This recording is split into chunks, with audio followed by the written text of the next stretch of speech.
الله أكبر الله أكبر.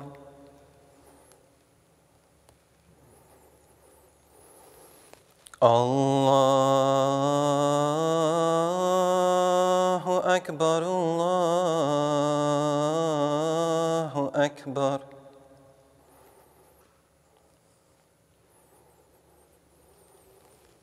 أشهد أن لا إله إلا الله.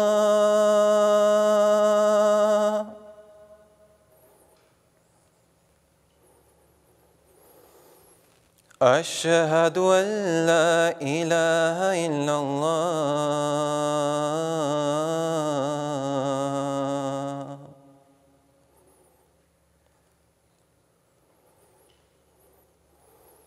أشهد أن محمدًا رسول الله.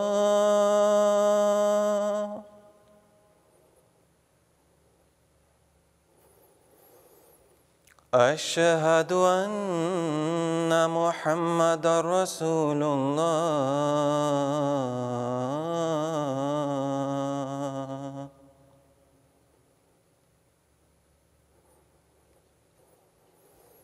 حي على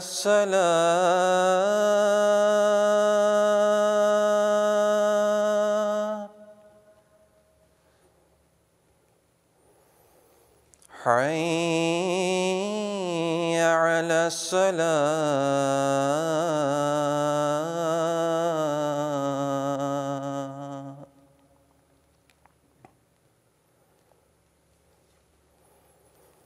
حي على الفلاح.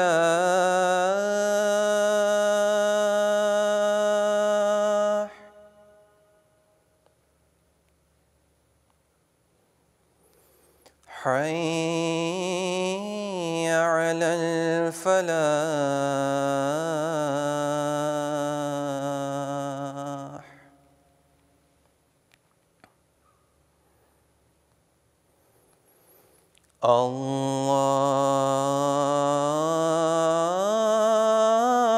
الله أكبر الله أكبر.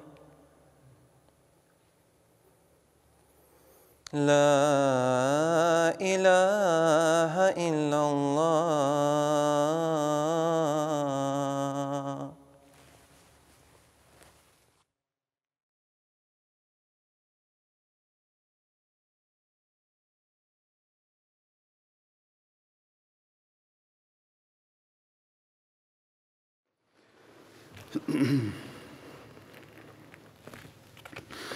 السلام علیکم ورحمۃ اللہ.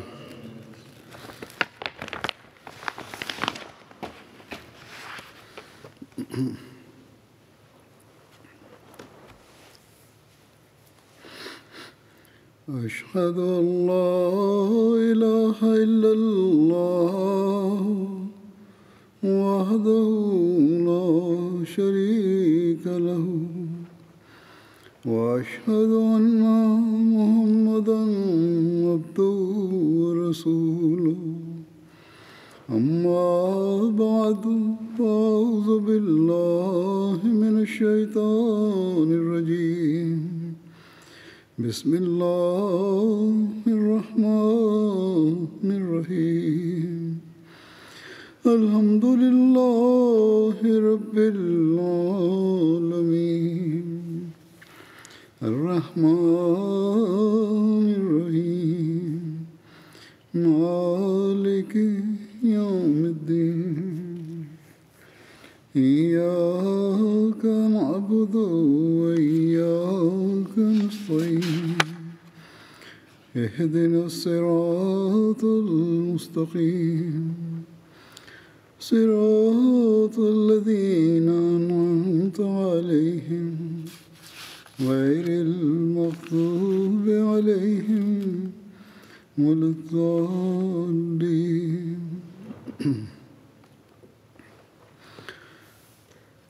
حضرت عمر رضی اللہ عنہ کا ذکر چل رہا تھا. اس ضمن میں آج مزید بیان کروں گا۔ زید بن اسلم سے روایت ہے کہ ان کے والد نے بیان کیا کہ میں ایک دفعہ حضرت عمر بن خطاب کے ساتھ حرہ واقم کی طرف گیا۔ یہ دو حروں کے درمیان جگہ ہے۔ حرہ سیاہ پتھریلی زمین کو کہتے ہیں۔ مدینے کے مشرقی جانب حرہ واقم ہے، جس کو حرہ بنو قریظہ بھی کہتے ہیں۔ دوسرا حرۃ الوبرا ہے، جو مدینے کے مغرب میں 3 میل کے فاصلے پر ہے۔ اور کہتے ہیں میں وہاں گیا، جب ہم سرار مقام پر پہنچے تو ایک جگہ آگ روشن تھی۔ سرار بھی مدینہ سے 3 میل کے فاصلے پر ہے۔ حضرت عمر نے فرمایا، اے اسلم، میرا خیال ہے کہ یہ کوئی مسافر ہیں جن کو رات اور سردی نے روک رکھا ہے، ہمارے ساتھ آؤ۔ چنانچہ ہم تیز تیز چلتے ہوئے ان کے قریب پہنچے تو دیکھا کہ ایک عورت کے ساتھ اس کے کچھ بچے ہیں اور ایک ہنڈیا آگ پر چڑھی ہوئی ہے۔ اس کے بچے بھوک کی وجہ سے بلک بلک کر رو رہے تھے۔ حضرت عمر نے فرمایا، السلام علیکم اے روشنی والو۔ آپ نے آگ والے کہنا پسند نہ کیا بلکہ روشنی والے کہا۔ اس خاتون نے وعلیکم السلام کہا۔ آپ نے فرمایا، کیا میں قریب آ سکتا ہوں؟ اس عورت نے کہا، خیر سے آؤ ورنہ واپس لوٹ جاؤ۔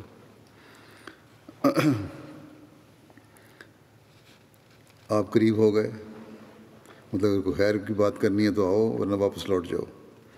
آپ قریب ہو گئے، پھر آپ نے فرمایا، تم لوگوں کو کیا ہوا؟ تو اس عورت نے کہا، رات اور سردی نے ہمیں یہاں روک لیا ہے۔ آپ نے کہا، ان بچوں کا کیا معاملہ ہے، یہ کیوں بلک رہے ہیں؟ اس عورت نے کہا، بھوک کی وجہ سے۔ حضرت عمر نے فرمایا کہ اس ہنڈیا میں کیا چیز ہے؟ اس عورت نے کہا کہ اس کے اندر صرف پانی ہے اور اس کے ذریعے میں بچوں کو دلاسا دے رہی ہوں یہاں تک کہ وہ سو جائیں۔ اللہ ہمارے اور حضرت عمر کے درمیان فیصلہ کرے گا۔ آپ نے فرمایا، خاتون، اللہ تم پر رحم کرے، عمر کو تمہاری حالت کیسے معلوم ہو سکتی ہے؟ اس نے کہا، وہ ہمارے امور کے نگران ہیں۔ یعنی اس عورت نے کہا کہ ہمارے امور کے نگران ہیں اور ہم سے غافل ہیں۔ اسلم کہتے ہیں، جو ساتھ تھے حضرت عمر کے، وہ کہتے ہیں کہ پھر آپ یعنی حضرت عمر میرے پاس تشریف لائے اور فرمایا، ہمارے ساتھ چلو۔ پھر ہم نہایت تیزی سے چلتے ہوئے دارالدقیق آئے۔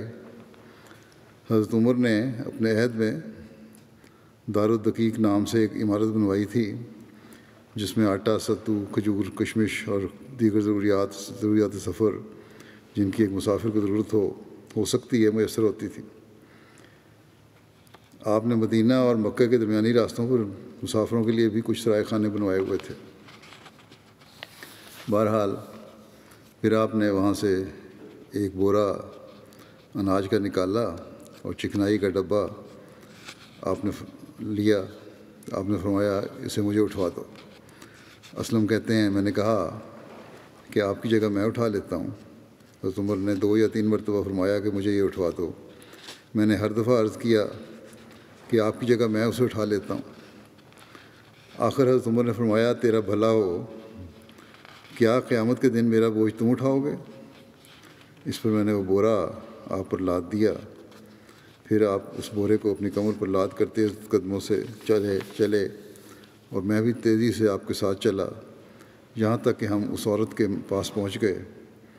آپ نے وہ بوری اس کے پاس اتاری اور اس میں سے کچھ آٹا نکالا اور اس خاتون سے کہا کہ اسے ہنڈیا میں آہستہ آہستہ ڈالو اور میں اسے تمہارے لیے ہلاتا ہوں۔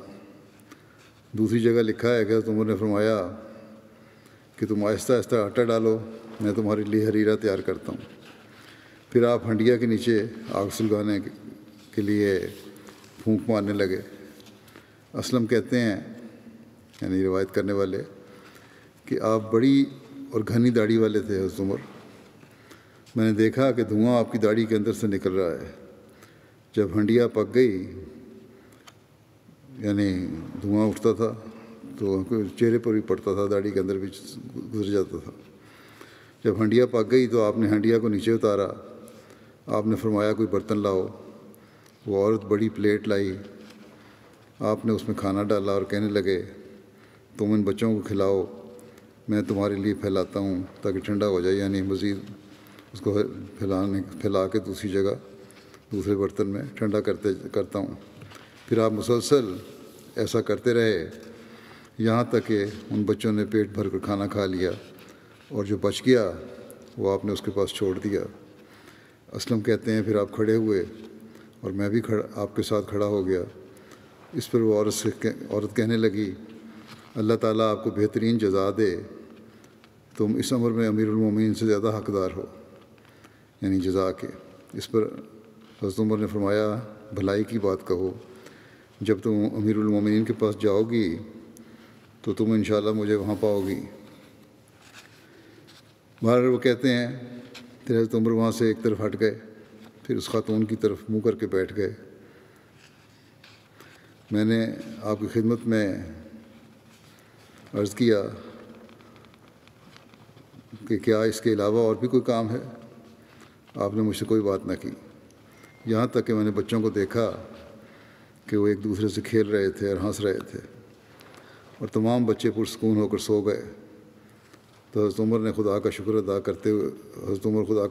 کرتے ہوئے کھڑے ہوئے اور میری طرف متوجہ ہو کر فرمایا اے اسلم، بھوک کی وجہ سے بچے جاگ رہے تھے اور رو رہے تھے، میں نے پسند کیا کہ میں یہاں سے اس وقت تک نہ جاؤں جب تک میں ان کی اس آرام کی حالت کو نہ دیکھ لوں جو میں نے ابھی دیکھی ہے۔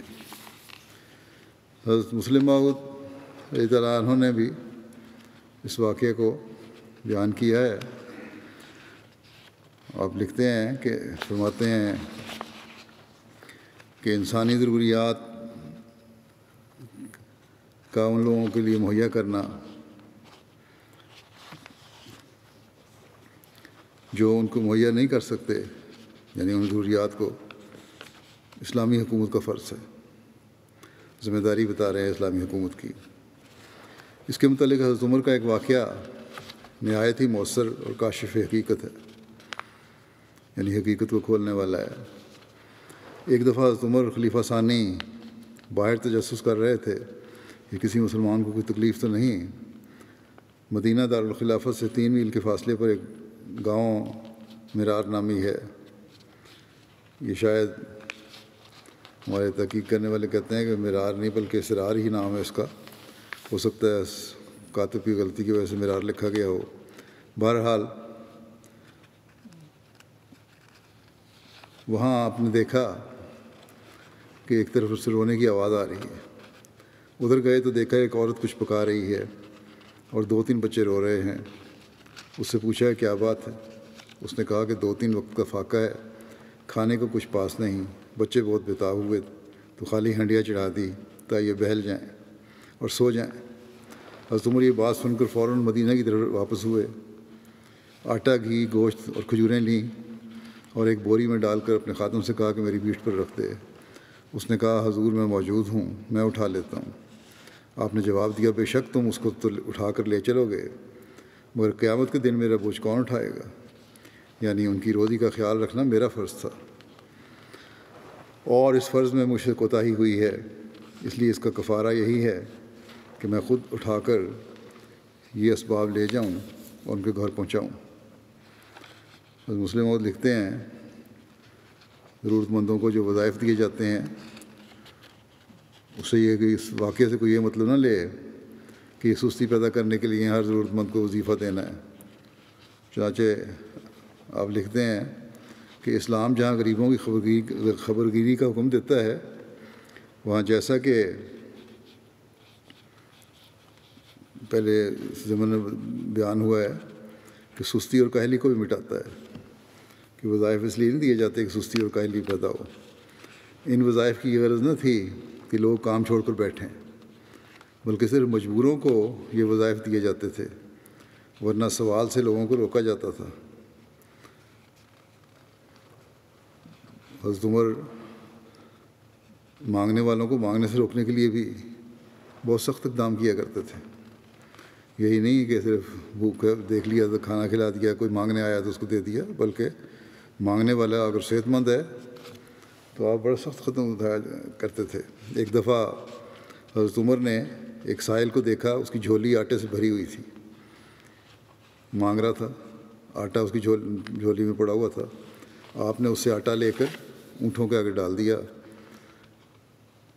جھولی خالی کر دی اس کی، اور فرمایا کہ اب مانگ۔ اس طرح یہ ثابت ہے کہ سوالیوں کو کام کرنے پر مجبور کیا جاتا تھا، یعنی تم اچھے والے انسان ہو، تمہارا مانگنے سے کیا کام ہے، محنت کرو، کماؤ اور کھاؤ۔ اور یہ سبق دیا کہ دوبارہ مانگو گے تو دوبارہ تمہارے سے یہی سلوک ہوگا کہ تمہارے سے چھین کے جانوروں کے آگے ڈال دیا جائے گا۔ اکثر مانگنے والے یہ ایک مثال دے کر اس پر زور دیتے ہیں کہ دیکھو حضرت عمر کس طرح خیال رکھتے تھے، لیکن مانگنے سے جس سختی سے اسلام نے روکا ہے اس کو نہیں دیکھتے، اور اس پر بھی حضرت عمر کا حضرت صلی اللہ علیہ وسلم کا عمل بھی ہے، اور حضرت عمر نے پھر اس کو جاری کیا، اس کو نہیں دیکھتے۔ پھر اس واقعے کو ایک اور جگہ بیان فرماتے ہوئے حضرت عمر نے حضرت مسلم موعود نے یوں بیان فرمایا کہ حضرت عمر کو دیکھ لو، ان کے رعب اور دبدبہ سے ایک طرف دنیا کے بڑے بڑے بادشاہ کانپتے تھے، کیسر و کسریٰ کی حکومتیں تک لرزہ براندام تھیں، مگر دوسری طرف اندھیری رات میں ایک بدوی عورت کے بچوں کو بھوکا دیکھ کر عمر جیسا عظیم المرتبت انسان تلملا اٹھا، اور وہ اپنی پیٹھ پر آٹے کی بوری لاد کر اور گھی کا ڈبہ اپنے ہاتھ میں اٹھا کر ان کے پاس پہنچا، اور اس وقت تک واپس نہیں لوٹا جب تک کہ اس نے اپنے ہاتھ سے کھانا پکا کر ان بچوں کو نہ کھلا لیا اور اطمینان سے سو نہ گئے۔ پھر حضرت عمر کے آزاد کردہ غلام، یہی جن کا پہلے بھی ذکر ہوا ہے، اسلم، یہ کہتے ہیں کہ مدینے میں تاجروں کا ایک قافلہ آیا اور ان لوگوں نے عیدگاہ میں قیام کیا۔ حضرت عمر نے حضرت عبدالرحمن بن عوف سے فرمایا، کیا تم پسند کرتے ہو کہ ہم رات کے وقت ان کا پہرا دیں؟ انہوں نے عرض کیا، جی ہاں۔ چنانچہ آپ دونوں ساری رات ان کی حفاظت کرتے رہے اور عبادت کرتے رہے۔ حضرت عمر نے ایک بچے کے رونے کی آواز سنی تو آپ اس طرف گئے اور اس کی ماں سے کہا، اللہ تعالیٰ کا خوف کرو اور اپنے بچے کا اچھی طرح خیال رکھو۔ یہ کہہ کر آپ واپسی تشریف لے آئے۔ آپ نے پھر اس کے رونے کی آواز سنی، یعنی واپس اس جگہ جہاں آپ حفاظت کے لیے بیٹھے ہوئے تھے سامان کی، اب آپ تشریف لے آئے۔ پھر اس کے رونے کی آواز سنی، اب دوبارہ اس کی ماں کی طرف گئے اور اس کو پھر پہلی بات کی طرح کہا اور اپنی جگہ واپس تشریف لے آئے۔ جب رات کا آخری وقت ہوا اور بچے کے رونے کی آواز سنی تو آپ اس کی ماں کے پاس تشریف لائے اور فرمایا، تیرا بھلا ہو، تو بہت لاپرواہ ماں ہے۔ مجھے کیا ہے کہ میں دیکھتا ہوں کہ ساری رات رونے کی وجہ سے تمہارا بچہ بے چین رہا۔ اس نے کہا، اس عورت نے کہا کہ اے اللہ کے بندے، میں اس کو دودھ کے علاوہ دوسری خوراک کی طرف مائل کر رہی ہوں، لیکن وہ انکار کر دیتا ہے۔ بچہ کہتا ہے دودھ ہی دو مجھے۔ آپ نے پوچھا وہ کیوں؟ اس عورت نے کہا، کیونکہ حضرت عمر انہی بچوں کا وظیفہ مقرر کرتے ہیں جن کا دودھ چھڑا دیا گیا ہو۔ آپ نے پوچھا تمہارے اس بچے کی عمر کتنی ہے؟ اس عورت نے کہا، اتنے اور اتنے ماہ۔ حضرت عمر نے فرمایا، تیرا بھلا ہو، دودھ چھڑانے میں اتنی جلدی نہ کر۔ پھر جب آپ نے لوگوں کو فجر کی نماز پڑھائی تو آپ کے رونے کی وجہ سے قرات لوگوں پر واضح نہیں ہو رہی تھی۔ حضرت عمر نے اپنے آپ سے کہا، عمر کا برا ہو، اس نے کتنے ہی مسلمانوں کے بچوں کا خون کر دیا۔ پھر آپ نے منادی کرنے والے کو حکم دیا تو اس نے اعلان کیا کہ اپنے بچوں کو دودھ چھڑوانے میں جلدی نہ کرو۔ ہم اسلام میں یعنی جو بھی بچہ ہے اب ہر پیدا ہونے والے بچے کا وظیفہ مقرر کرتے ہیں، اور حضرت عمر نے سارے ممالک میں حکم بھجوا دیا۔ اس واقعے کو حضرت مسلم موعود رضی اللہ عنہ بھی اپنے انداز میں بیان فرمایا ہے کہ حضرت عمر نے شروع میں دودھ پیتے بچوں کے لیے کوئی وظیفہ مقرر نہیں کیا تھا، لیکن بعد میں دودھ پیتے بچوں کا حق تسلیم کر لیا اور حکم دیا کہ ان کا حصہ ان کی ماؤں کو دیا جائے۔ پہلے حضرت عمر یہ سمجھتے تھے کہ جب تک بچہ دودھ پیتا ہے وہ قوم کے وجود میں حصہ نہیں لیتا، اس کی ذمہ داری اس کی ماں پر ہے، پبلک پر نہیں ہے۔ کہ بیت المال سے اس کو خرچ دیا جائے، لیکن ایک دفعہ حضرت عمر سیر کے لیے باہر تشریف لے گئے۔ شہر سے باہر ایک قافلہ بدمیوں کا اترا ہوا تھا۔ حضرت عمر نے ایک خیمے سے بچے کی رونے کی آواز سنی۔ بچہ چیخ رہا تھا اور ماں تھپک تھپک کر سلانے کی کوشش کر رہی تھی۔ جب کچھ مدت تک تھپکی دینے کے باوجود بچہ چپ نہ ہوا تو ماں نے بچے کو تھپڑ مار کر کہا، رو عمر کی جان کو۔ حضرت عمر حیران ہوئے کہ اس بات سے میرا کیا تعلق ہے۔ حضرت عمر نے اس عورت سے خیمے میں داخل ہونے کی اجازت لی اور اندر جا کر اس عورت سے پوچھا، بی بی کیا بات ہے؟ چونکہ وہ حضرت عمر کو پہچانتی نہ تھی اس لیے کہنے لگی، بات کیا ہے؟ عمر نے سب کے گزارے مقرر کیے ہیں، لیکن اس کو یہ معلوم نہیں کہ دودھ پیتے بچوں کے لیے بھی غذا کی ضرورت ہے۔ اب میرے پاس دودھ پورا نہیں اور میں نے اس کا دودھ چھڑا دیا ہے تا اس کا وظیفہ مقرر ہو جائے۔ حضرت عمر اسی وقت واپس آئے اور آپ نے خزانے سے آٹے کی بوری نکلوائی اور خود اٹھا کر چلنے لگے۔ وہ آدمی جو خزانے پر مقرر تھا وہ آگے بڑھے کہ ہم اٹھا کر لے چلتے ہیں۔ حضرت عمر نے ان سے کہا، تم چھوڑ دو، میں خود اٹھا کر لے جاؤں گا۔ قیامت کے دن جب مجھے کوڑے لگیں گے تو کیا میری جگہ تم جواب دو گے؟ پتہ نہیں کہ اس طرح میرے ذریعے کتنے بچے مر گئے۔ اس کے بعد حضرت عمر نے یہ حکم دیا کہ دودھ پیتے بچوں کا بھی وظیفہ مقرر کیا جائے۔ حضرت مسیح موعود علیہ السلام فرماتے ہیں کہ حدیث میں عمار بن خزیمہ سے روایت ہے کہ حضرت عمر نے میرے باپ کو فرمایا کہ تجھے کس چیز نے اپنی زمین میں درخت لگانے سے منع کیا ہے؟ تو میرے باپ نے کہا، وہ آگے مزید درخت نہیں لگا رہا تھا، اپنے باغ کو بڑھا نہیں رہا تھا، یا جو خراب پودے تھے ان کی جگہ نئے پودے نہیں لگا رہا تھا۔ تو میرے باپ نے جواب دیا کہ میں بوڑھا ہو چکا ہوں، کل مر جاؤں گا، مجھے کیا فائدہ ہے اس کا؟ بس اس کو حضرت عمر نے فرمایا کہ تجھ پر ضرور ہے کہ درخت لگائے، یہ کوئی دلیل نہیں ہے، یہ لازمی طور پہ تم نے درخت لگانے ہیں۔ پھر میں نے کہتے ہیں دیکھا حضرت عمر کو کہ خود میرے باپ کے ساتھ مل کر ہماری زمین میں درخت لگاتے تھے۔ حضرت مسیح علیہ السلام نے یہ واقعہ سستی اور کسل مندی سے بچنے کے ضمن میں بھی بیان فرمایا ہے، اور یہ بھی کہ پچھلی نسل کے پودوں کے پھل تم کھا رہے ہو، لگائے ہوئے پودے، تو اگلی نسل کے لیے بھی چھوڑ کے جاؤ۔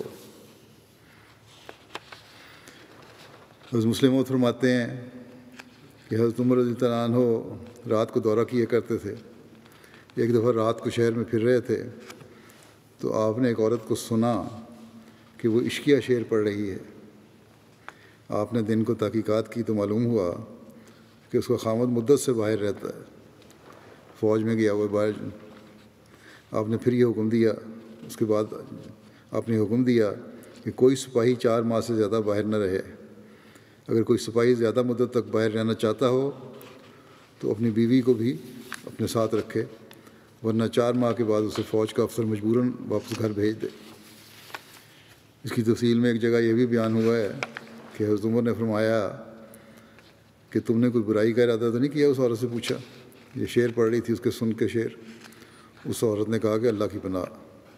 حضرت عمر نے فرمایا کہ اپنے آپ پر، اس عورت کو فرمایا کہ اپنے آپ پر قابو رکھو، اس کی طرف ابھی خط روانہ کر رہا ہوں میں، یعنی تمہارے خاوند کی طرف میں ابھی خط روانہ کر رہا ہوں۔ چنانچہ آپ نے اس کی طرف قاصد کو بھجوایا تاکہ اس کو واپس بلایا جائے۔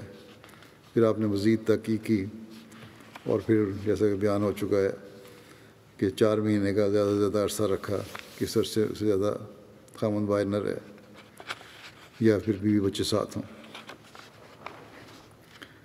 اسلم بیان کرتے ہیں، وہی ان کے آزاد کردہ غلام حضرت عمر کے، کہ ایک رات میں حضرت عمر کے ساتھ مدینہ کے بیرونی حصے میں گیا تو ہمیں ایک خیمہ نظر آیا۔ ہم نے اس خیمے کی طرف جانے کا ارادہ کیا تو کیا دیکھتے ہیں کہ اس خیمے میں ایک عورت درد ذیل میں مبتلا ہے اور رو رہی ہے۔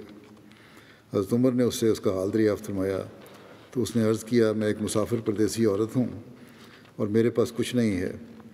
اس پر حضرت عمر رو پڑے اور تیزی سے اپنے گھر واپس لوٹے اور اپنی اہلیہ حضرت ام کلثوم بنت علی سے فرمایا، کیا تم اجر حاصل کرنا چاہتی ہو؟ جو اللہ تمہارے پاس لایا ہے۔ آپ نے ساری بات ان کو بتائی۔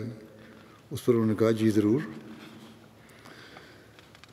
پھر حضرت عمر نے اپنی پشت پر آٹا اور چربی اٹھائی، اور حضرت ام کلثوم نے زچگی کی ضرورت کا سامان اٹھایا، اور وہ دونوں آئے۔ حضرت ام کلثوم اس عورت کے پاس گئیں، اور حضرت عمر اس عورت کے خامد کے ساتھ بیٹھ گئے۔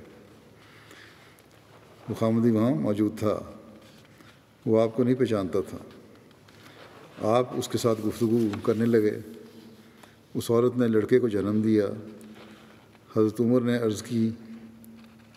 ام کلثوم نے عرض کی، حضرت عمر کو آگے بتایا کہ اے امیر المومنین، اپنے ساتھی کو لڑکے کی خوشخبری دے دیں، یعنی وہ جو خامد ہے اس عورت کا، اس کو خوشخبری دے دیں کہ لڑکا پیدا ہوا ہے۔ جب اس شخص نے حضرت ام کلثوم سے کی یہ بات سنی تو اس کا احساس ہوا، اس کو تو نہیں پتہ تھا کس کے ساتھ بیٹھا ہے، کہ وہ کتنے عظیم شخص کے ساتھ بیٹھا ہوا تھا، اور وہ حضرت عمر سے معذرت کرنے لگا۔ حضرت عمر نے فرمایا کوئی بات نہیں۔ پھر آپ نے ان کو خرچ اور ضرورت کا سامان پہنچایا اور واپس تشریف لے آئے۔ سعید بن مسیب اور ابو سلمہ بن عبد الرحمن نے بیان کیا کہ اللہ کی قسم حضرت عمر نے جو کچھ کہا اس کو پورا کر دیا۔ سختی کرنے کے مواقع پر سختی میں اور نرمی کے مواقع پر نرمی میں بڑھ گئے، اور وہ لوگوں کے بال بچوں کے باپ بن گئے، یہاں تک کہ ان عورتوں کے پاس جاتے جن کے شوہر باہر گئے ہوئے تھے، ان کے دروازوں پر پہنچ کر ان کو سلام کرتے، پھر کہتے کہ کیا تمہاری کوئی ضرورت ہے؟ جب تم کوئی ضرورت کی چیز منگوانا چاہو تو میں وہ چیز تمہیں بازار سے خرید کر لا دوں۔ مجھے یہ ناپسند ہے کہ خرید و فروخت میں تمہیں دھوکہ دیا جائے۔ تو وہ عورتیں آپ کے ساتھ اپنی بچیوں کو بھیج دیتی تھیں، یا بچوں کو بھی۔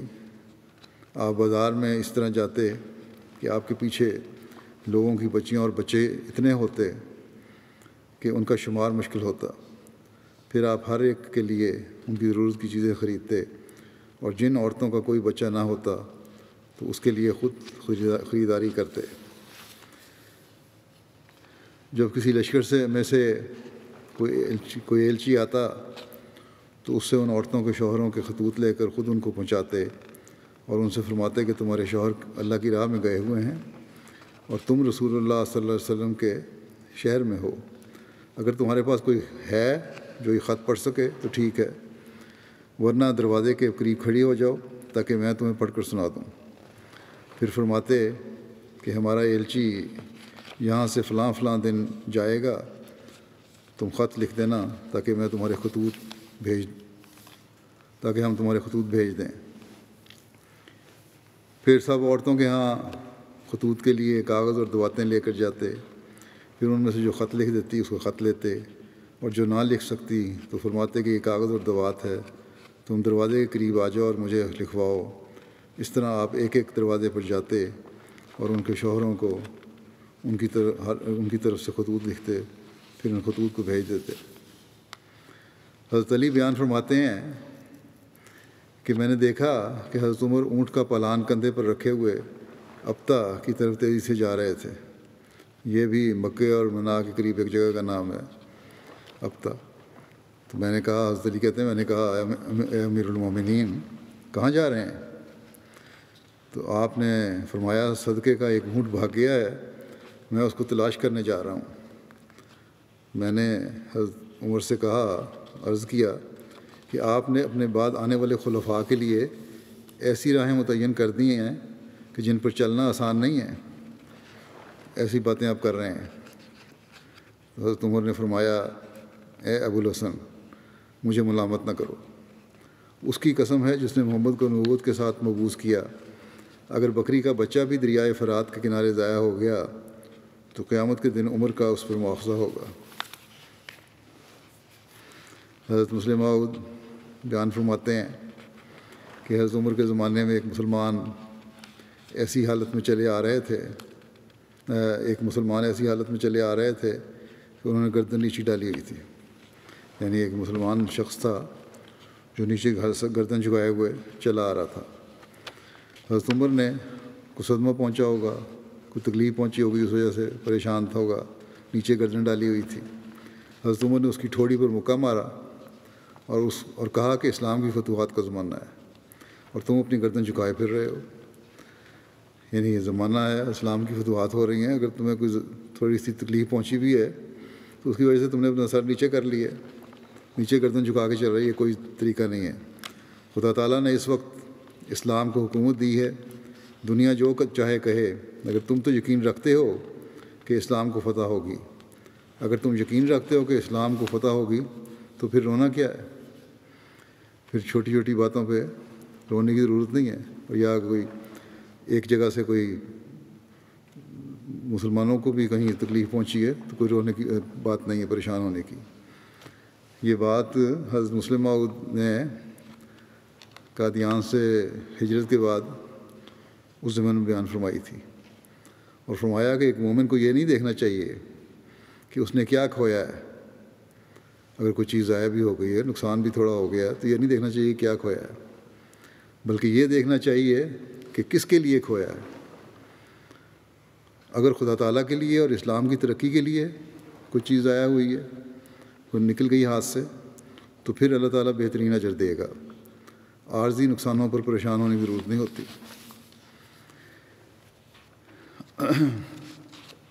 اسی طرح حضرت مسلم حضرت عمر کا ایک مشہور واقعہ اس طرح بیان فرماتے ہیں, جس کے نتیجے میں آپ لکھتے ہیں کہ گو حضرت عمر کو تکلیف بھی اٹھانی پڑی, مگر آپ نے اس تکلیف کی کوئی پرواہ نہیں کی, اور وہ مساوات قائم کی جو اسلام دنیا میں قائم کرنا چاہتا ہے.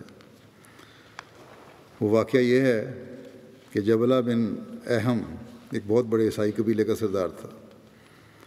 جب شام کی طرف مسلمانوں نے حملے شروع کیے تو یہ اپنے قبیلے سمیت مسلمان ہو گیا اور حج کے لیے چل پڑا.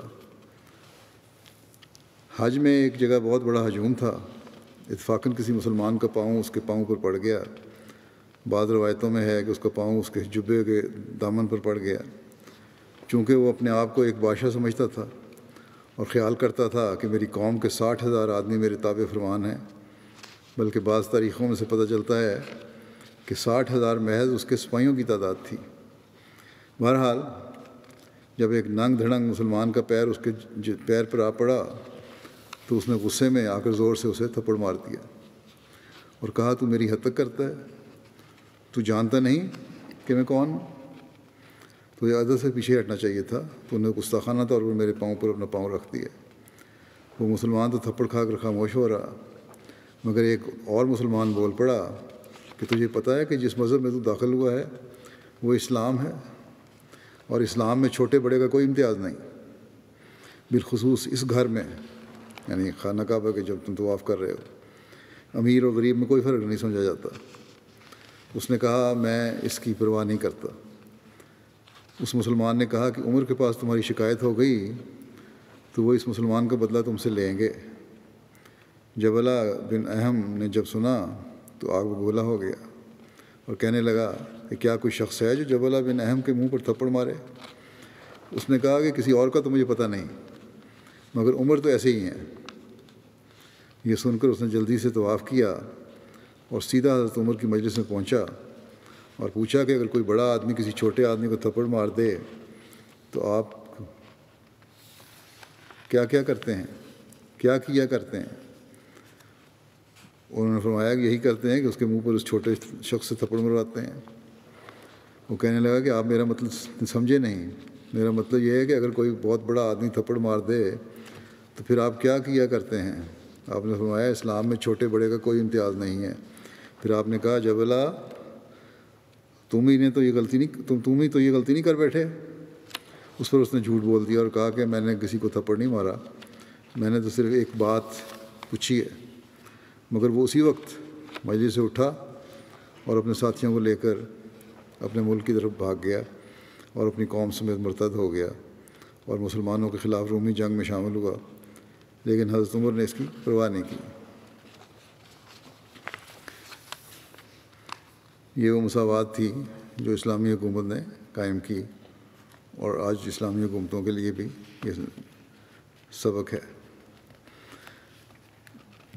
یہ ذکر انشاءاللہ آئندہ اب چلے گا. اس وقت میں کچھ ذکر کروں گا کچھ مرحومین کا.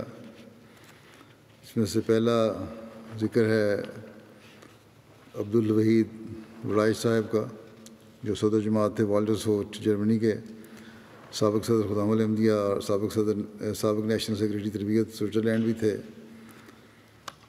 یہ 12 مئی کو ماؤنٹ ایوریسٹ کو کامیابی کے ساتھ سر کرنے اور اس پر لوائے احمدیت لہرانے کے بعد نیچے اترتے ہوئے طبیعت خراب ہونے پر 41 سال کی عمر میں وفات پا گئے. انا للہ و انا الیہ راجعون.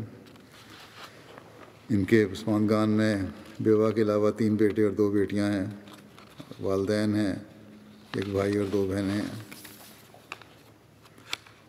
امیر صاحب سوئٹزرلینڈ لکھتے ہیں، طارق تارنتسر صاحب، کہ عبدالوحید وڑائی صاحب شروع سے لے کر اپنی وفات تک ہمیشہ جماعت کے ایک فعال ممبر رہے. بطور ممبر جماعت اور عہدیدار مرحوم ایک مثالی احمدی تھے. وہ ایک وفادار احمدی تھے. عبدالوحید وڑائی صاحب جماعتی خدمات ہمیشہ نہایت عاجزی کے ساتھ بجا لاتے تھے. ان کے اوصاف میں تکبر کی کوئی جگہ نہیں تھی. وہ انسانی خدمت کا نہ صرف درس دیتے تھے بلکہ خود اپنے نمونے کے ساتھ کر کے دکھاتے تھے. IEEE کے مختلف پروجیکٹ کے لیے افریقہ بھی گئے اور وہاں انسانیت کی خدمت کی، جسے دیکھ کر کئی نوجوان بھی ان کی مثال پر چلتے ہوئے افریقہ گئے. صدر مجلس خدام الاحمدیہ جب مقرر ہوئے تو نئے نئے موقع تلاش کرتے تھے جن سے نوجوانوں کی تعلیم و تربیت کا انتظام ہو سکے اور انہیں یورپ کی مادیت پسند سوچ اور دلچسپی سے بچایا جا سکے. مالی قربانی بھی مثالی تھی ان کی.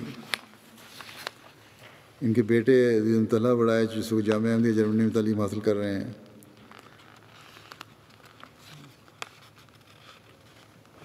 اور یہی امیر صاحب لکھتے ہیں کہ تربیت بھی بڑی اچھی کی اور اسی کا نتیجہ ہے کہ جامعہ میں پڑھ رہا ہے ان کا بچہ. اختصار کے ساتھ اگر کہا جائے تو عبدالوحید وڑائی صاحب مرحوم حقوق اللہ اور حقوق العباد ادا کرنے والے ایک مثالی احمدی تھے. غیر از جماعت احباب نے بھی ان کے وفات پر افسوس کا اظہار کیا. مسٹر اسٹیفن لارچ لکھتے ہیں کہ وحید وڑائی صاحب کے ساتھ کئی سال سوئس کام کمپنی میں کام کیا. یہ سوئٹزرلینڈ کی سب سے بڑی ٹیلی کمیونیکیشن کمپنی ہے اور تقریباً 1 سال ان کے ساتھ ان کی ٹیم میں کام کرتا رہا ہوں. میں ان کی صرف ان کی فیلڈ میں قابلیت کی وجہ سے قدر نہیں کرتا تھا بلکہ خاص طور پر ان کے طرز عمل کی وجہ سے. وحید وڑائی صاحب ہمیشہ خوش اخلاقی سے پیش آتے. وہ دوسروں کی مدد کرنے والے دیانتدار اور قابل اعتماد شخصیت کے مالک تھے. مجھے ان سے کام سے ہٹ کر بھی گفتگو کرنا بہت پسند تھا. ربی صاحب لکھتے ہیں کہ موصوف نہایت اعلیٰ اوصاف کے مالک تھے. خلافت سے عشق تھا. باقاعدگی سے نماز جمعہ مسجد میں ادا کرتے اور باقی نمازیں بھی مسجد میں ادا کرنے کی کوشش کرتے. تہجد گزار تھے. نیشنل سیکریٹری مال ہیں ان کے، رضوان صاحب کہتے ہیں کہ مائیکروسافٹ کمپنی کی سوئٹزرلینڈ برانچ میں سافٹ ویئر انجینئر کے طور پر جاب کر رہے تھے.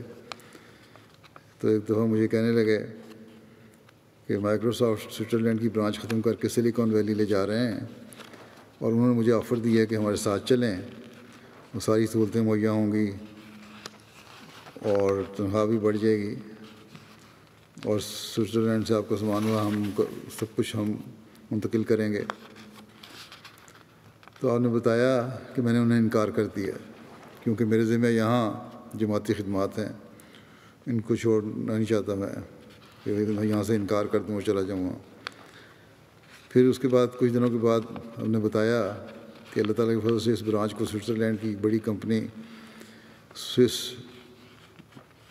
کام نے خرید لیا ہے اور کہنے لگے کہ وہ تو مجھے وہاں لے جا رہے تھے لیکن اللہ تعالیٰ نے یہاں انتظام کر دیا اور نہ صرف یہاں بلکہ اللہ کا ایسا فضل ہوا ہے کہ میری جو یہاں تنخواہ ہے وہ اپنے باس سے بھی زیادہ ہے.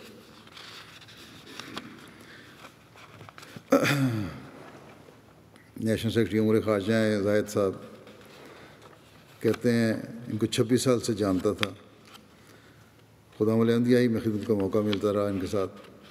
انتہائی شریف النفس، 100 مسلات کے پابند، دعا گو، انتہائی محنتی، خلافت کے فدائی اور فرمانبردار شفیق دوست اور ملنسار انسان تھے۔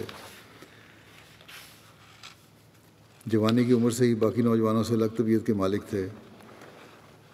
مرحوم کو کبھی بھی غصے میں نہیں دیکھا، نہ ہی کبھی اس کا تاثر ان کے چہرے پر دیکھا یا لہجے میں محسوس کیا۔ کبھی بآواز بلند یا سختی سے بات کرتے نہیں دیکھا۔ غلطیاں بھی سرزد ہوتی تھیں، ہمیشہ ہمیں علیحدگی میں بڑی نرمی سے سمجھا دیتے تھے۔ بڑوں اور چھوٹوں سے ہمیشہ خوش خلقی اور خندہ پیشانی سے پیش آتے تھے۔ ہلکی سی مسکراہٹ چہرے پر ہوتی تھی۔ جان، مال، وقت اور عزت کو قربان کرنے کے لیے تیار رہنے کی زندہ مثال تھے۔ سوئٹزرلینڈ کے 20 ایسے نوجوان ہیں جن کی مرحوم نے تعلیم اور مستقبل کے بارے میں نہ صرف رہنمائی کی بلکہ درجنوں کو حصول روزگار بھی مدد کی۔ خداوند العلم کے تحت انہوں نے احمدیہ ہائیکنگ کلب بھی قائم کیا اور 20 نوجوانوں کو ہائیکنگ سے متعارف کروایا۔ غیر معمولی عزم رکھنے والے انسان تھے۔ کہتے ہیں کہ میں نے ایک دفعہ ان سے پوچھا کہ کیا آپ کو ہائیکنگ کرتے ہوئے ڈر نہیں لگتا؟ تو کیا کہا کہ لگتا ہے، اور میری فیملی بھی اس کو ناپسند کرتی تھی، لیکن میں نے اس کا حل یہ نکالا کہ میں نے خلیفہ سے ملاقات کی، مجھ سے ملے یہ، اور ان کے سامنے یہ تجویز کی کہ سوچا کہ تجویز پیش کروں کہ اگر تو انہوں نے اجازت دے دی، میری طرف سے اگر اجازت مل گئی ان کو، تو پھر کہتے ہیں میں نے ارادہ کیا کہ میں 7 براعظموں کی چوٹیوں کو سر کر کے ان پر لوائے احمدیت لہراؤں گا۔ انہوں نے بتایا کہ انہیں خوف تھا کہ ان کو میں کہیں منع نہ کر دوں، مگر میں نے انہیں کہا کہ جھنڈے گاڑ دو اگر جا سکتے ہو تو اب میں انشاءاللہ ایسا ہی کروں گا۔ تو اس نوجوان نے پھر کبھی مڑ کر واپس نہیں دیکھا اور اس عظیم مقصد کو حاصل کرنے کے لیے انتھک محنت کی اور ایک کے بعد دوسری چوٹی سر کرتے گئے۔ مرحوم کو دنیا کی سب سے بلند چوٹی ماؤنٹ ایوریسٹ پر بھی لوائے احمدیت کو لہرانے کا شرف حاصل ہوا۔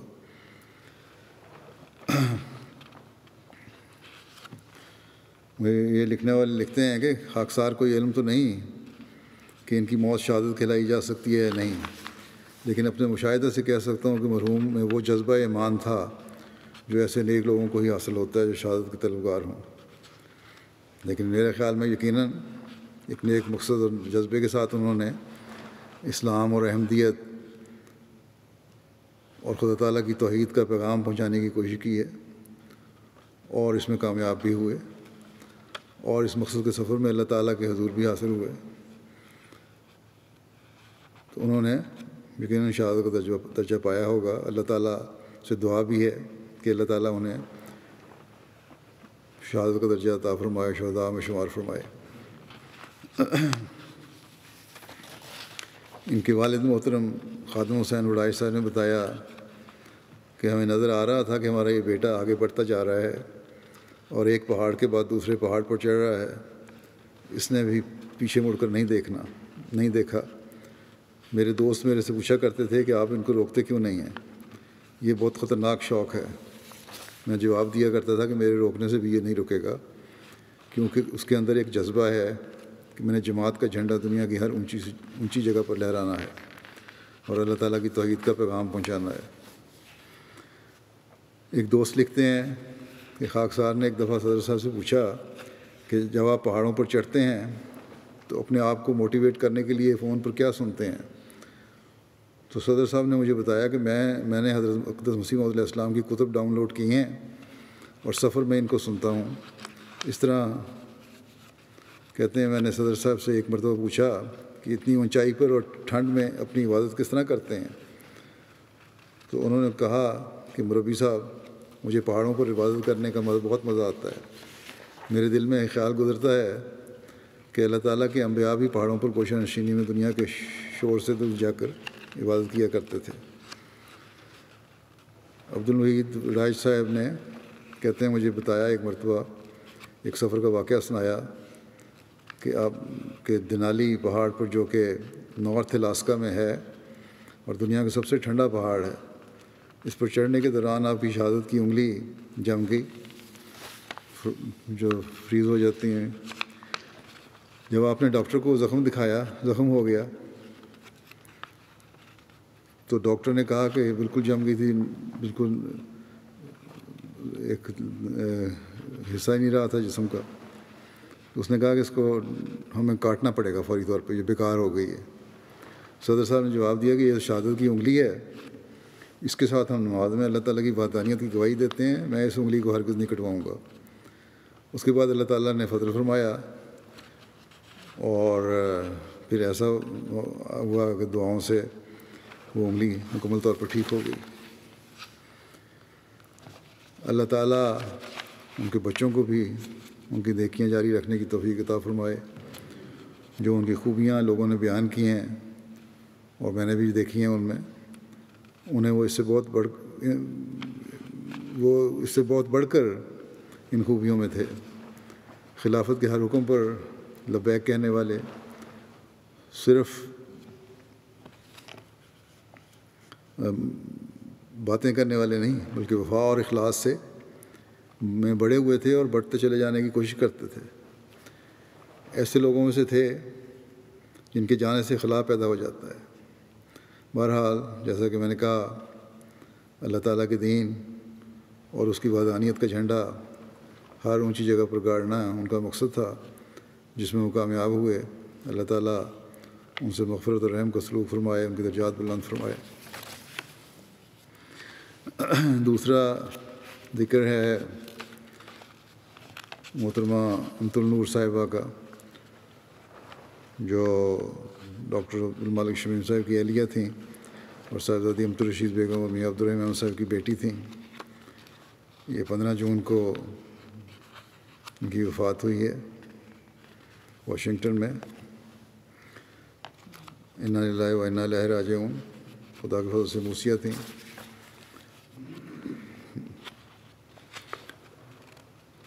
آپ حضرت مسیح علیہ السلام کی پڑنواسی اور اسی طرح ننیال کی طرف سے خلیفۃ مسیح اول کی پڑنواسی بھی تھیں. حضرت مسلم موعود اور حضرت سیدہ امت اللہ صاحبہ کی نواسی صحابی حضرت مسیح موعود علیہ السلام حضرت پروفیسر علی احمد صاحب بہار کی پوتی تھیں. آپ کی شادی جیسا کہ میں نے بتایا، ان کے میاں ڈاکٹر عبدالمالک شمیم صاحب تھے، جو مولوی عبدالباقی صاحب کے بیٹے تھے. اللہ تعالیٰ نے انہیں 2 بیٹیوں سے نوازا. ان کے نکاح کے خطبے میں حضرت خلیفہ مسیح ثالث رحمہ اللہ تعالیٰ نے فرمایا، قرآن کریم کی آیات جو تلاوت کی جاتی ہیں نکاح میں، وہ پڑھنے کے بعد، کہ ان آیات میں جو نکاح کے موقع پر پڑھی جاتی ہیں، ایک بات یہ بھی بیان ہوئی ہے کہ اصلاح اعمال کے لیے قول سدید کا ہونا ضروری ہے. اکثر تکالیف اور پریشانیاں بد اعمالیوں کے نتیجے میں پیدا ہوتی ہیں، اور جہاں تک آپس کے تعلقات کا تعلق ہے، بد اعمالیوں کی وجہ قول سدید کا نہ ہونا ہے. اگر صاف اور سیدھی مومنانہ بات کی جائے تو کسی غلط فہمی کا امکان نہیں رہتا اور کسی بدمزگی اور پریشانی کا خطرہ نہیں رہتا.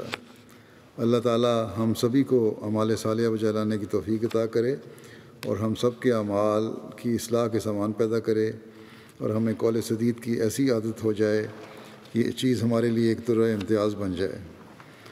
پھر اس کے ساتھ ان کے ساتھ اور بھی نکاح ہوئے تھے،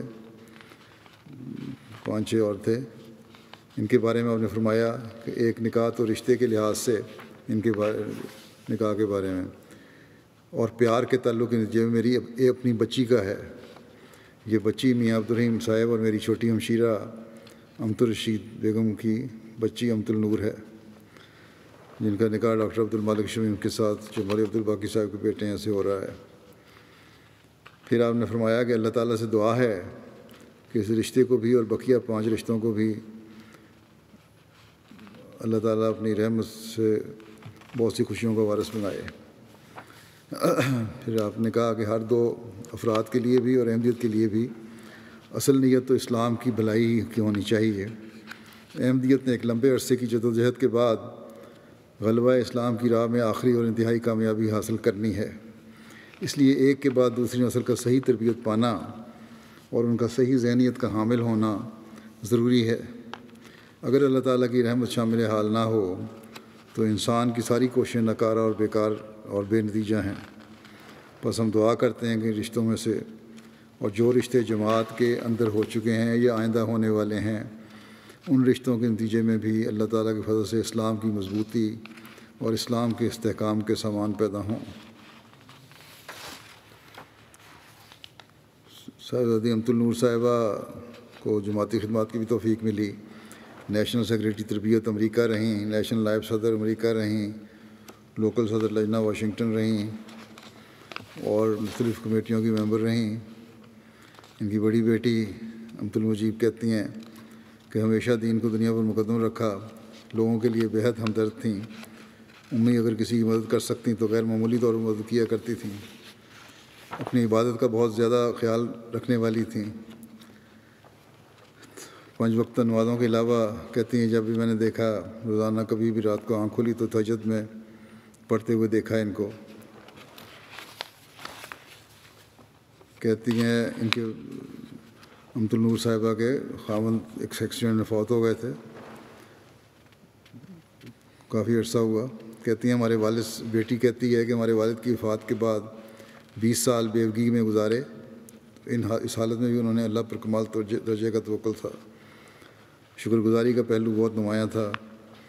کہتی تھیں کہ اللہ کے احسانات اور کرم ہم پر بہت زیادہ ہیں،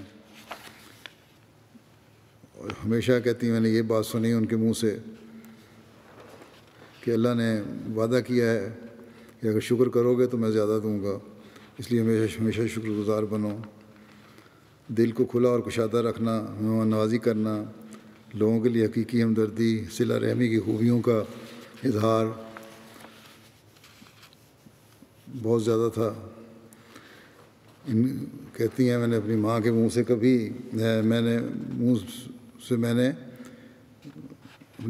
سے میں نے بے شمار دفعہ مسیم علیہ السلام کا یہ جملہ سنا ہے کہ صلہ رحمی یہ نہیں ہے کہ کوئی تم سے صلہ رحمی کرے تو تم صلہ رحمی کرو، صلہ رحمی یہ ہے کہ تم سے قطع رحمی کرے اور تم اس سے صلہ رحمی کرو۔ اپنے ہر رشتے اور تعلق میں نے اس میں یہ خوبی دیکھی ہے جو ہر کسی میں خوبی ڈھونڈتی تھیں۔ رحمی رشتوں اور جماعت کے لوگوں کا بھی اور ہمسایوں کا بھی خیال رکھنے والی تھیں۔ کوئی مہمان نیا مسجد میں آتا اسے ڈھونڈتی تھیں اور پھر اس کے ساتھ بیٹھ کے باتیں کرتی تھیں اور اس کو خوش آمدید کہتی تھیں۔ بے شمار لوگوں نے کہا ہے کہ وہ محبت کرنے والا وجود تھا۔ ان کی دوسری بیٹی نے بھی لکھا ہے کہ جماعت کے لوگوں کو خاص طور پر نوآبائین کے ساتھ بہت زیادہ محبت کا تعلق تھا اور لوگوں نے بھی ان سے بہت پیار کیا۔ انسانوں کی مدد کرنا، ہر انسان کی مدد کرنا چاہتی تھیں۔ یہ فکر ہوتی تھی کہ یہ نہ ہو کہ وہ کسی سے ملیں اور کوئی ضرورت ہو اور وہ اسے پورا نہ کر سکیں۔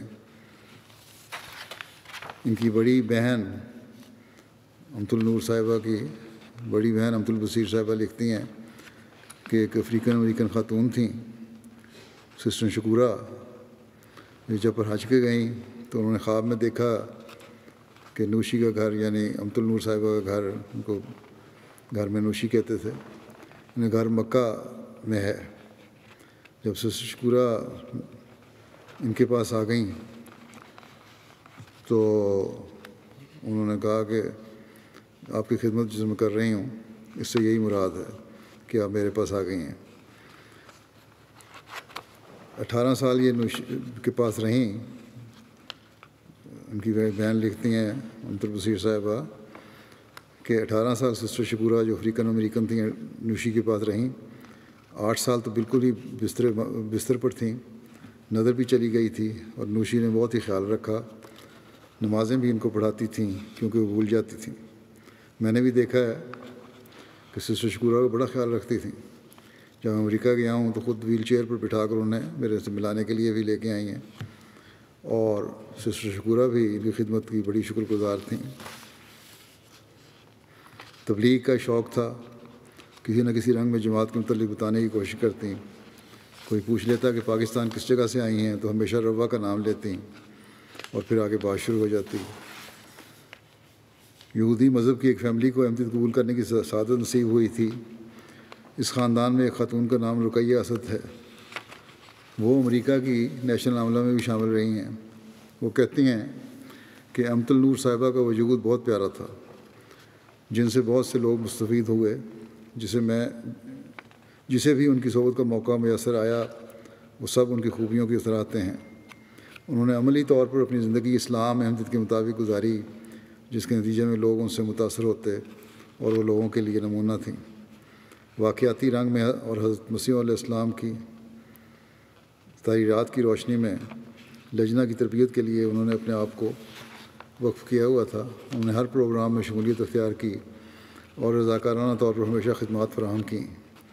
صبر، استقامت اور عزم کے ساتھ اپنی مشکلات اور پریشانیوں کا سامنا کیا، اور اس حوالے سے وہ دوسروں کے لیے نمونہ تھیں۔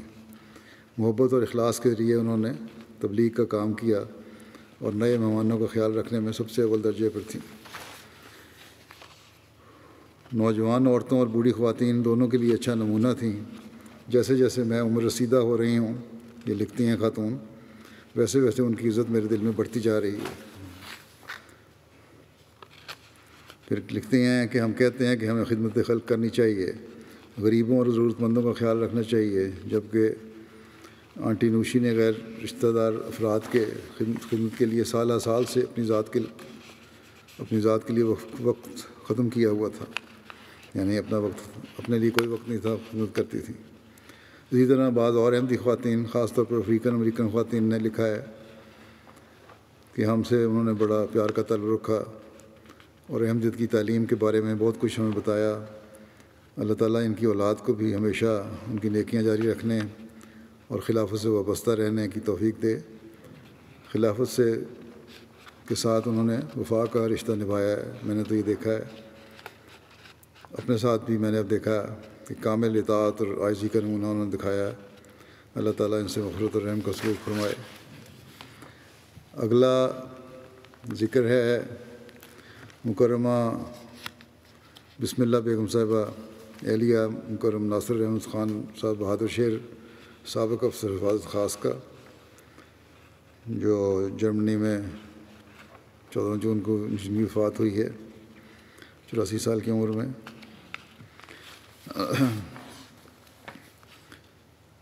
ان کے خاندان میں احمدیت ان کے والد حضرت چودھری مظہر الحق خان صاحب کاٹگڑی کے ذریعے آئی تھی۔ قادیان کے بورڈنگ اسکول میں انہیں کام کرنے کی سعادت نصیب ہوئی اور حضرت مسیح موعود علیہ السلام نے انہیں اپنا ایک کرتہ بطور تبرک عنایت فرمایا تھا۔ ان کے 5 بیٹیاں اور 2 بیٹے ہیں۔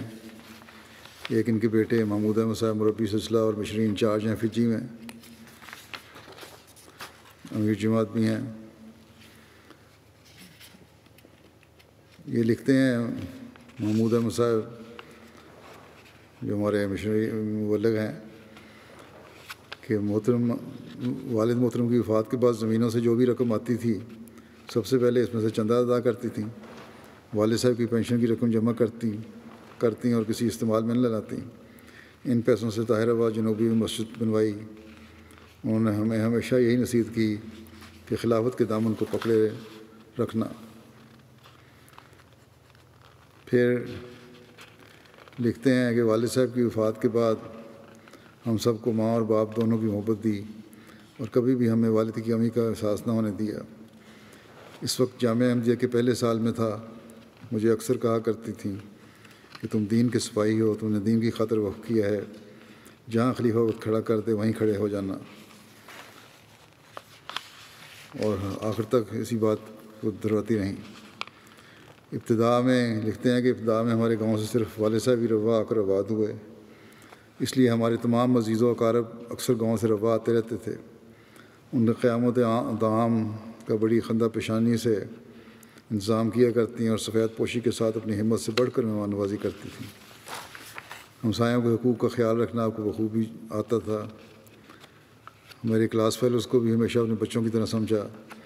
اکثر کہتی ہیں کہ جو ہاسٹل میں رہنے والے بچے ہیں جو باہر کے آئے ہوئے ملکوں سے، ان کو گھر لے آیا کرو تاکہ ان کا جامعہ میں دل لگا رہے۔ اکثر کہتی ہیں والدہ محترمہ کی شفقت اکثر جامعہ کے طلباء کو ملتی رہی، جس کے کئی مربیان گواہ ہیں۔ اس ماہ کی شفقت میں پاکستان کے علاوہ انڈونیشیا اور افریقن ممالک کے طلباء بھی شامل ہیں۔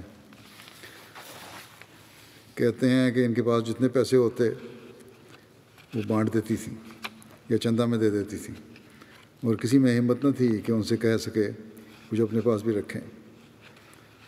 مربی صاحب ان کے جنازے میں میدان عمل میں ہونے کی وجہ سے، جیسے بتایا، فجی میں مشرق انچارج جو امیر ہیں، شریک نہیں ہو سکے۔ اللہ تعالیٰ انہیں بھی صبر اور سکون عطا فرمائے، اور ان کی باقی اولاد کو بھی صبر عطا فرمائے، اور ان کی نیکیوں کو جاری رکھنے کی توفیق عطا فرمائے۔ مرحومہ سے مغفرت و رحم کا سلوک فرمائے۔ اگلا ذکر ہے کرنل جاوید رشدی صاحب کا، جو چودھری عبدالغنی رشدی صاحب راولپنڈی کے بیٹے تھے۔ کچھ عرصہ ہوا ان کی وفات ہوئی ہے، انا للہ و انا الیہ راجعون۔ اللہ تعالیٰ کے فضل سے مرحوم موسی تھے۔ فوج سے ریٹائرمنٹ کے بعد ہمہ وقت جماعتی خدمات میں مصروف رہے، اور سیکرٹری تعلیم، سیکرٹری اخویدی، سیکرٹری رشتہ ناطہ کے علاوہ حلقہ کے سیکرٹری وصایا کے طور پر خدمت کی توفیق پائی۔ 3 بار صدر حلقہ سیٹلائٹ ٹاؤن راولپنڈی بھی رہے۔ بہت دعا گو انسان تھے، لوگوں کی خاموشی سے مالی مدد کیا کرتے تھے۔ مزاج ہمدردانہ تھا، رشتہ داروں، پڑوسیوں اور دیگر احباب کی ہمیشہ مشکل حالات میں مدد اور رہنمائی کرتے تھے۔ ایک اچھے، منظم اور معاملہ فہم انسان تھے۔ اللہ تعالیٰ ان سے مغفرت اور رحم کا سلوک فرمائے۔ ان سب کے جنازے نماز کے بعد انشاءاللہ ادا کروں گا۔